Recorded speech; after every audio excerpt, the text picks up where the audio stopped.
How to remove photo background for free. Yung hindi ka nagagamit ng Adobe Photoshop. Merong pre-app ang Windows 10. Gagamit tayo ng Paint 3D. New. Drag natin yung ating photo. Then click natin yung Magic Select. Adjust natin yung square. Then next. So meron ditong add at saka remove. Pwede tayong mag-add or remove dito sa ating selection. Pero okay na yung kanyang selection. So click done.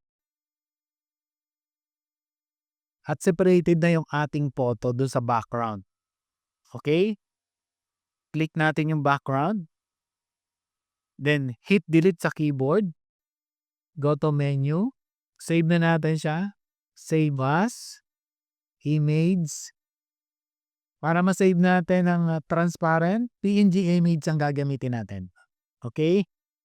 Click natin yung transparency. Then save.